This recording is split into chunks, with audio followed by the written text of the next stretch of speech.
can answer to them later. So the first question that we have, the most popular question, is for Ben. And the question is, Ben, could you chat a bit about how this, so your journals, affect marking burden? It sounds incredible, but also a lot to mark. Yeah, that's a good point. It can be a bit of a burden to mark. However, the way that I've gone about tackling that problem is by simply just a form of acknowledgement, right? So what I'm doing is I'm not marking it in the sense that I'm kind of critiquing or examining their capacity to undertake a competent review. What I'm really doing is I'm just saying I'm sort of grading them on a sort of scale of 0 to 5 of engagement and risk taking in relation to the material.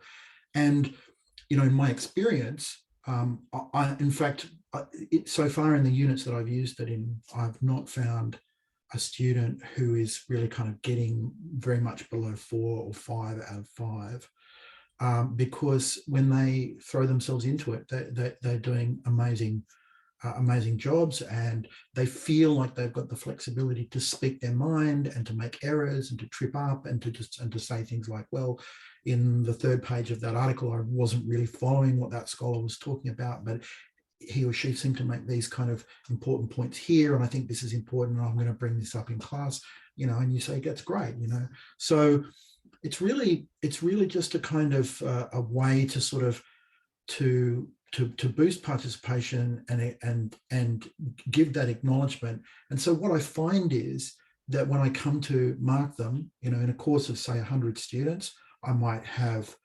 10 at the end of a week. It takes me about half an hour to go through and just add some very quick feedback saying, lovely engagement, really like the way that you articulated that. That was a good point. I agree with you there. Maybe you should do this, you know, just really very, very quick things like that. So yeah, it sounds like a marking burden, but it's actually not. It's, you know, it's just, yeah. So, I mean, you know, it depends on how detailed you want to go into the engagement with the feedback, but yeah. Thanks very much, Ben. Thank you for that. So the next very popular question is for Maria. Maria, how do you respond to the few students who say, I am not paying to be taught by students presenting, I came to learn from a professor? That is a very good question. Thank you for asking. That's the whole beauty of it, because they are learning for themselves. They're being given resources via Canvas that they're supposed to engage with before coming to the class. Each one of them, they take this responsibility. We even sign via Mentimeter the last semester, we signed a virtual contract. I understand that this approach requires me to get engaged. So they prepare, they come prepared, and they listen. After that, they listen to the lecture given by the lecturer, right? When we discuss in interactive way most crucial points. And after that, we move to tutorials. And I think where this question mostly is coming from is thinking that the whole semester is being taught by students. Not exactly like that. This particular part that we were presenting, it's only one assessment that students are engaging with in the second part of the semester. This is where tutors become observers. I hope I answered it. Thank you very much. Thanks for that. The next question I have is for Andy. And Andy, it relates to the marking load for this task. Can you tell us what it was like? Interestingly, what I should have said at the beginning actually is I just got my USS scores for this unit as well, and they were the highest they've ever been. So that was really good. And they've not always been high because it's a challenging unit. but the person who was marking has marked for me previously, and she really liked it, and she didn't find it heavy, because what they're marking at the end is a 10-minute video from 4 students to a rubric, and they present it live in week 13, and I give feedback on that, and so do their peers. So they've already had 1 round of feedback live. My feedback goes to the marker so that she can actually compare hers to mine if she wants to, and she did not find it demanding to mark at all. Thank you. Thanks very much for that. It's really helpful, because I think a lot of the time when we're talking about innovations when it comes to assessment tasks, that the first question that teachers are going to ask is how onerous was it in terms of marking. So it's good to hear that it isn't. All right, so we've got another a very popular question for Maria. So I'm going to go back to you, Maria. How do you intervene when presentation of fundamentals is incomplete, incomprehensible, or just wrong? Same way as you normally would do in the classroom, as I would normally do in the classroom. Well, for this particular assignment, these are students to run the discussion. So the floor is open for everyone to jump in and provide their perspective. And it's basically goes the same for the tutor. The tutor can instigate this discussion, prompt this discussion. What do you guys think about that? And it's the whole class that is there to exercise their critical thinking and to say, nah, doesn't work exactly like that. And if it didn't come to that, the tutor would come to a rescue. Well, to be fair, it's not mathematics. Right? It's not 2 by 2.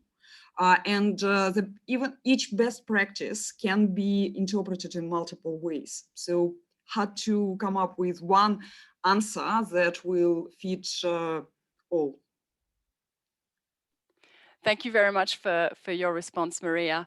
All right, so there's a couple of questions for Ben here that all have the same votes, but because there was already a question on marking, I think I'm going to ask the second one down. Ben, would you consider asking students to post their journals to discussion boards as well? Yeah, I thought about this question. I may in the future do that, but part of what I'm trying to address here is building confidence. And so the idea of students kind of exposing themselves or their ideas to others, that may or may not be a good idea, but I'm sort of using baby steps at the moment to sort of to say, look, let's start out as a conversation between you and I. This is you and I talking about what this article is about, what this book chapter is about. They feel like they can get it wrong in front of me, but they're not yet ready to get it wrong in front of their peers, if you know what I mean. Yes, true. Thanks for that. All right, so next question, we are going to go back to Andy, and it's about your marking rubrics, Andy. How do you grade their reflections? Do you have a rubric for that? Yep, I do. I have a rubric. If anybody fantastic. wants me to share the rubric, I'm happy to, but yes, I have a rubric, and we do, there's a lot of assignments within speech pathology and probably within health sciences where reflection is required and marked. So we actually have a very good kind of across the disciplines. I think we share those rubrics, and the students become quite familiar with those rubric requirements. So yeah. Thanks very much. Thank you very much for this comprehensive answer. Well, I'm really happy to see that we still have more times for questions, which is great. So I'm going to go back to Maria. Maria, we've got a question about first-year students. So how could you integrate this student focus in a first-year unit where the students are not yet as autonomous and independent? Yeah, another great question. I would use the same approach because it's a flipped classroom approach is being used even in schools, not just the universities, and treating kids as equal is also helpful. But having said that, I would like to pass a word to my peers. First of all, to Vanessa to hear her perspective, and after that to Georgia, if possible. Yeah, hi, thanks, Maria. Yeah, so my experience with this approach and my understanding as well is that we don't, the first thing is it's important to set the understanding and the framework and expectations of students from week one immediately. So this is what it's going to look like. This is what we're going to expect from you. They can already understand that. And then those first few weeks of the semester, build in formative experiences where they can practice the skills that we essentially want them to start to do as we approach the assessments. That would be, I think, the core advice from a teaching perspective, because it doesn't matter whether they come in with the skills or not. All students, regardless of first year or second year, will have different experiences, different levels of comfort. So it's just really scaffolding and helping to develop the skills as they go before you come to those assessments. And I'll hand over to Georgia. Yeah, great, Vanessa. I definitely agree. I think communication is the most important thing, but also I think it's not, it's a good idea not to underestimate your first years. They're, in my perspective, the most flexible students because they don't have these preconceived ideas about what uni is like and how teachers at uni teach. They just might need a bit more guidance and need to know what the expectations are of them. But I think this is the case in first year, regardless of the teaching style. And also it may actually be easier to use a student focus in first year because this is what the students are used to from high school. Whereas uni is generally a bit more independent than high school. So you may actually find that the first years kind of adapt quicker to this approach. Thank you both. Oh, Maria. So sorry for jumping in again. We also have Jenna here. Can we hear her perspective as a student perspective? She also remembers herself to be a first year, I believe. Sure, very quickly so we can have time for a couple more questions. Go ahead, Jenna. Yes, hi, thank you. I think that with this student-centered approach, kind of like what Georgie said, you know, if you come from the perspective of we're all here to learn, you take that risk away from having to be right or having to know all the answers.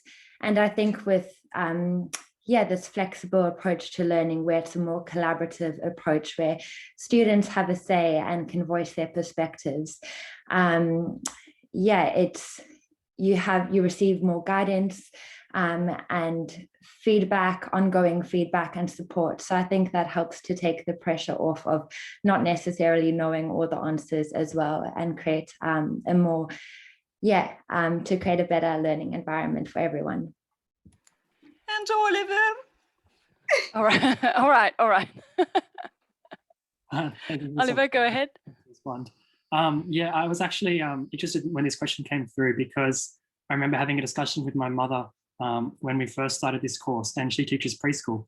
And she said to me, "Oh, I do this at my preschool already." And so I feel like this difference, like between first years, preschoolers, later year uni students, I feel like we're all the same, and that when we're met with a challenge, we can all rise and respond and adapt to it.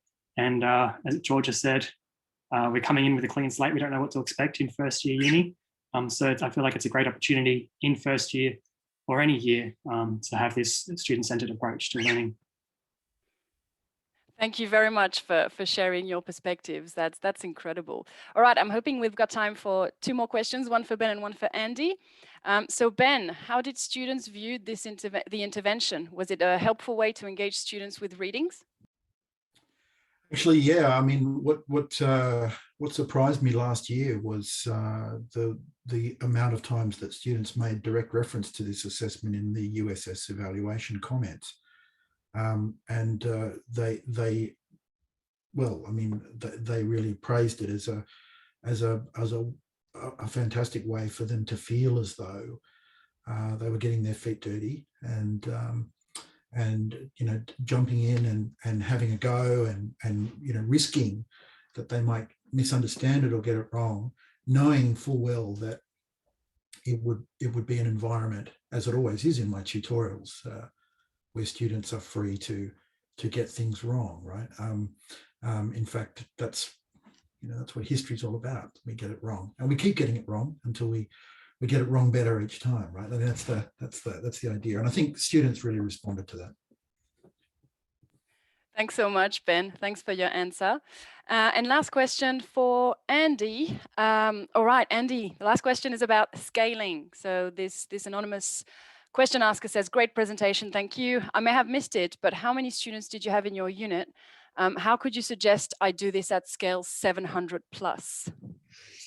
Okay, so well, I have 80 students in my unit, but I guess what I get them to do is to go into, they're in groups of 4.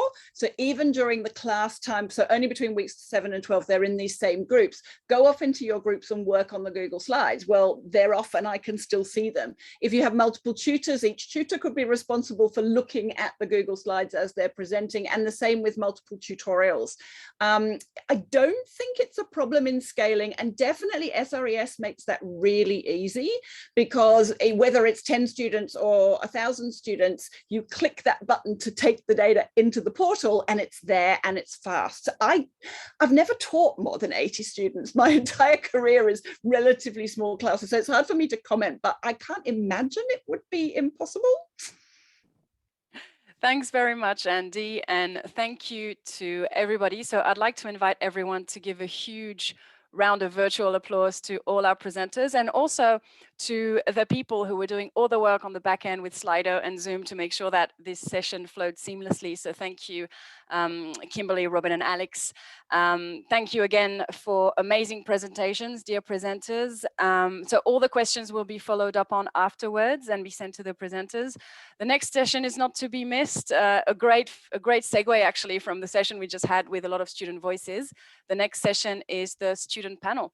So thank you very much, everybody, and I will undoubtedly see you in the next session.